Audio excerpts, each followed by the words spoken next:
The question is prove that the coefficient of x raised to the power n in the expansion of 1 plus x raised to the power 2n is twice the coefficient of x raised to the power n in the expansion of 1 plus x raised to the power 2n minus 1. So let's see how we are going to solve the given problem. तो चलिए शुरू करते हैं। तो देखिए सबसे पहले मैं आपको क्वेश्चन के पार्ट को एक बार एक्सप्लेन कर देता हूँ कि ये क्वेश्चन है क्या। देखिए आपको दो एक्सपेंशन दे रखे हैं। पहला एक्सपेंशन आपके पास है 1 plus X raise to the power 2n। एक तो ये एक्सपेंशन आपको क्वेश्चन में दे रखा है, और दूसरा जो बाइनोमियल एक्सपेंशन आपको क्वेश्चन में दे रखा है वो है 1 plus X raise to the power 2n minus 1 के। तो व्हाट ही वाज सेइंग, आप फर्स्ट बाइनोमियल एक्सपेंशन में x की पावर n का कोफिशिएंट निकालिए। मान के चलिए ये p है। फिर आप सेकंड बाइनोमियल एक्सपेंशन में x की पावर n का कोफिशिएंट निकालना है, मतलब ये काम आपको सेकंड में भी करना है। मतलब you have to find out the coefficient of x की power n in 1 plus X raise to the power 2n minus 1 में। और लेट सपोज ये वैल्यू q है। तो क्वेश्चन में आपको बोला गया है कि आप ये प्रूव करिए कि ये जो p है ये q के जस्ट डबल के बराबर हो। तो मैं एक्सपेक्ट कर रहा हूं कि मैंने आपको क्वेश्चन का पार्ट पूरा अच्छे से क्लियर कर दिया है कि क्वेश्चन क्या है। चलिए अब इसे क्वेश्चन को सॉल्व करना शुरू करते हैं। तो सबसे पहले जो इन्फॉर्मेशन हमें रिक्वायर्ड है वो ये है कि अगर आपके पास कोई एक बाइनोमियल एक्सपेंशन है which is your 1 plus X की पावर m। सपोज ये आपके पास कोई बाइनोमियल एक्सपेंशन है, तो इसका जो जनरल टर्म है इसके लिए फॉर्मूला होता है T R plus one is your M C R और X raise to the power R की। ये 1 प्लस एक्स की पावर n का जनरल टर्म है।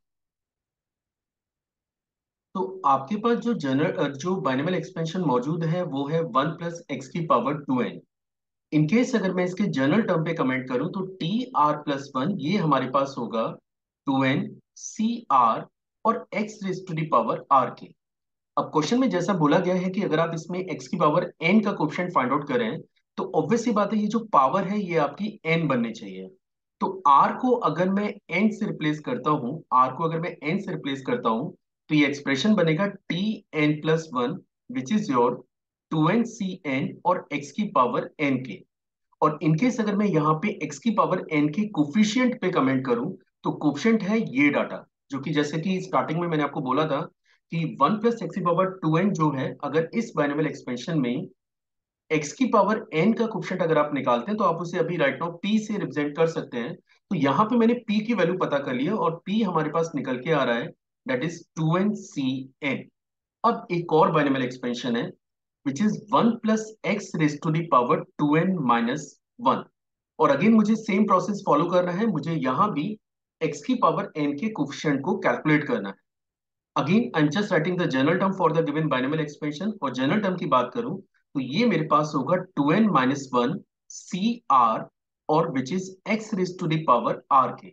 पर क्योंकि मुझे x की पावर n का कोफिशिएंट रिक्वायर्ड है तो मैं r को रिप्लेस करने जा रहा हूं n से।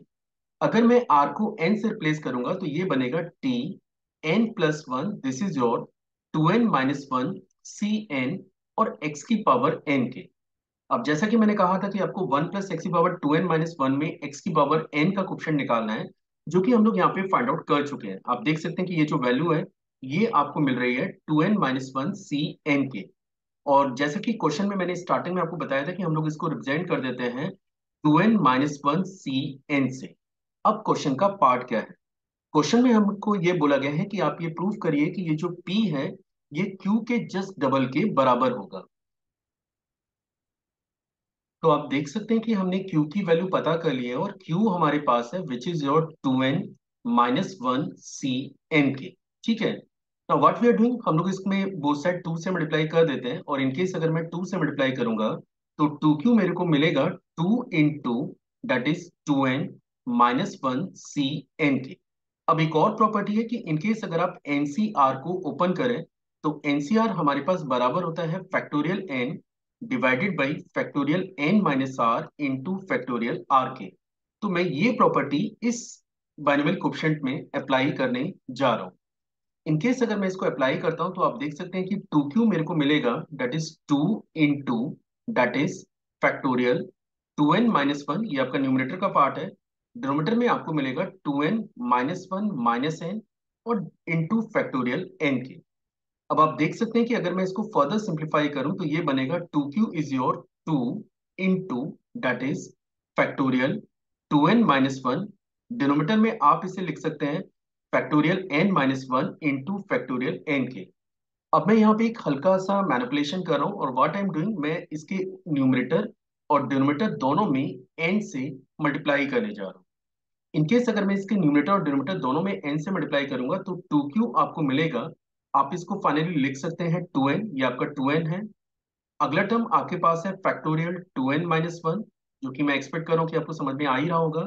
ये टर्म आपके पास है n इंटू फैक्टोरियल n-1 के, और ये टर्म है आपका फैक्टोरियल n।